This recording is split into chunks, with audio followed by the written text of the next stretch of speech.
அன்பு நண்பர்கள் அனைவருக்கும் கர்ண ஜெயச்சந்திரன் இனிய காலை வணக்கம்.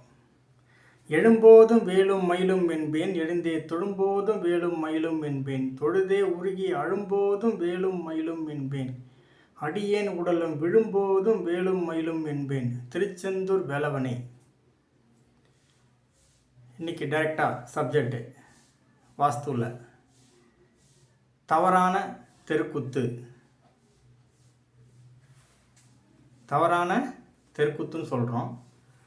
ஆனால் அது ஒருத்தருக்கு பிரம்மாண்ட வளர்ச்சியை கொடுக்குது, மிக பிரம்மாண்ட வளர்ச்சி.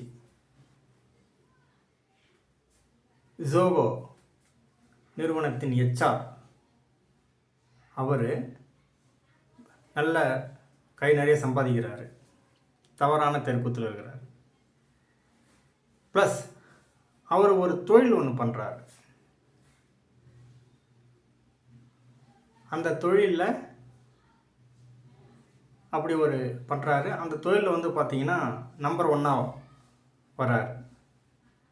தவறான தெருக்கூத்து தான், தொழிலில் நம்பர் 1 வராரு. சரிங்க, அப்போது தவறான தெருக்கூத்தில் நீங்கள் சொல்கிறீங்கல்ல, தவறான தெருக்கூத்து மக்கள் யாரும் வாழலை, நீங்கள் கேள்வி கேட்டீங்க இல்லையா, அதுக்காக நான் சொல்கிறேன். யார் எந்த மாதிரி தொழில் பண்ணுறவங்க, எந்த மாதிரி பீப்புள் எந்த இடத்துல வாழறாங்க அப்படின்றது கொஞ்சம் கூர்ந்து கவனிக்கணும். மீனை எடுத்துகிட்டு போயிட்டு தண்ணியில் விட்டால் தான் அது வாழும். அந்த மீனை எடுத்துன்னு போய் நீ ரோட்டில் விட்டனா அது இறந்துடும். மாட்டை எடுத்துன்னு போயிட்டு நீ தரையில் விட்டால் தான் அது புல்லு மேஞ்சிட்டு அது செடிகளை மேஞ்சிட்டு வைக்கிறது சாப்பிட்டு இருக்கும், உயிரோடுன்னு இருக்கும். அந்த விலங்கு எடுத்து போய் தண்ணியில் விட்டால் அது என்ன பண்ணும்? இறந்து போயிடும். அப்போது எந்த இடத்துல நம்ம வாழறோம் அப்படின்றது ஒரு முக்கியமான ஒரு ரோல் ப்ளே பண்ணுது. அது யாருக்கு, எந்த மாதிரி தொழில் செய்கிறவங்களுக்கு அப்படின்றது ஒரு முக்கியமான ஒரு விஷயம் இருக்குது. அதுக்கு தான் வாஸ்துக்காரனை கூப்பிட்டு நீங்கள் என்ன அதை ஒரு கன்சல்ட் பண்ணிக்கிட்டிங்கன்னா அந்த இடம் நீங்கள் வாங்கலாமா வாங்கக்கூடாதா அப்படின்றத அவர் நீங்கள் செய்கிற தொழிலுக்கு தகுந்த மாதிரி எடுத்து சொல்லுவார். உண்டு. அப்போது யாருக்கு சூட் ஆகும் அந்த இடம்? இது தாங்க வாஸ்து. நான் ஏற்கனவே சொல்லியிருக்கேன் இல்லையா, பஞ்சபூதத்தை கரெக்டாக அமைக்கணும். நிலம், நீர், நெருப்பு, காற்று, ஆகாயம், இதுதான் வாஸ்து. இந்த பஞ்சபூதத்தை நீ சரிவர அமைச்சிக்கிட்ட, அது சரிவர இருக்கிற மாதிரி ஒரு இடத்த தேர்ந்தெடுத்து நீ வாழற அப்படின்னா அதுதான் உன் அடுத்த கட்டத்துக்கு கொண்டு போகும். இழப்புடன் கூடிய வெற்றி, இழப்பில்லாமல் கூடிய வெற்றி சொல்லுவாங்க இல்லையா, அந்த மாதிரி. தவறான தெருக்கூத்து தான் இழப்புடன் கூடிய வெற்றி அவருக்கு. அது எப்படி, அந்த இழப்பு என்ன அப்படின்றது தான். அப்போ இது முக்கியமா அதுவா? வெற்றி தோல்வி. இப்போ விஜய் வந்து ஜெயிக்கிறாரு, பெரும்பான்மையான இடத்துங்களில் பெரும்பான்மை பெறுறாரு. ஆனால் ஆட்சி அமைக்க முடியல. இல்லை, என்னுடைய எம்எல்ஏவில் வச்சு தான் நான் வந்து ஆட்சி அமைப்பேன், மற்றவங்களோட உதவி எனக்கு. ஏன்னா அவர் தூற்றுன கட்சி தான் திமுக. அந்த கட்சியோட உதவி எனக்கு தேவையில்லை, அந்த கட்சியோட எம்எல்ஏக்கள் எனக்கு தேவையில்லை. ஏன்னா அந்த கட்சியை மக்கள் அவங்க ஓட்டு போட்டிருக்காங்க. அந்த கட்சியை பற்றி அவர் பேசியிருக்காரு, அவங்களோட உதவி எனக்கு தேவையில்லை அப்படின்னா அவர் ஆட்சி அமைக்க முடியாது. அப்போ அவங்களோட சப்போர்ட் தேவைப்படுது.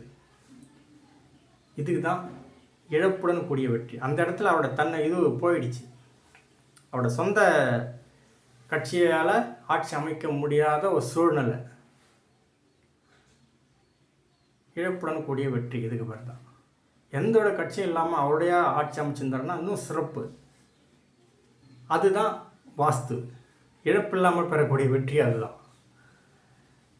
அப்போ எப்படிங்க அது நடக்குது? அதுதாங்க கர்மா. உங்கள் வீடு உங்களை அந்த மாதிரி அமைக்கும், மாற்றும். அதை நீங்கள் சரிவர அமைச்சிக்கோங்க. உங்களுக்கு வீடு கட்டுறீங்க, புதுசாக வீடு கட்டுறீங்க, உங்களுக்கு டிராயிங் வேணும் அப்படின்னா என் நம்பருக்கு கால் பண்ணுங்கள். 82 48581550 என்ற நம்பருக்கு கால் பண்ணுங்கள். உங்களுக்கு வீடு டிராயிங் பக்காவாக வரைந்து கொடுக்குறேன். சரிங்களா? 82 48 58 15 50 இந்த நம்பருக்கு கால் பண்ணுங்கள். இல்லை நான் இடம் வாங்க போகிறேன் அப்படின்னாலும் கால் பண்ணுங்கள். உங்களுக்கு வாஸ்துப்படி இடம் வேணும், நான் வாழ்க்கையில் அடுத்த கட்ட நான் ஒரு நல்ல ஒரு இன்வெஸ்ட்மெண்ட் பண்ணலான்னு பார்க்குறேன், எனக்கு ஒரு நல்ல ஒரு இடம் வேணும் அப்படின்னா கால் பண்ணுங்கள். எங்கே இருந்தாலும் உங்கள் பேரில் ஒரு நல்ல இடம் வாங்கி வைக்கிறீங்க அப்படின்னா அது உங்கள் பெரிய ரோல் ப்ளே பண்ணும். இல்லை என் வீட்டில் பையன் கல்யாணமே ஆகலை, பொண்ணு கல்யாணமே ஆகலை, குழந்தை இல்லை,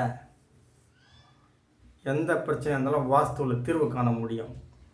அதுக்கு அப்பாயின்மெண்ட் எடுத்துகிட்டு அதை உங்களை கர்மாவை நிவர்த்தி பண்ணுறதுக்கு என்ன பண்ணலாம் அப்படின்ற ஒரு வழிமுறையை தெரிஞ்சுக்கிட்டு நீங்கள் அடுத்த கட்டத்துக்கு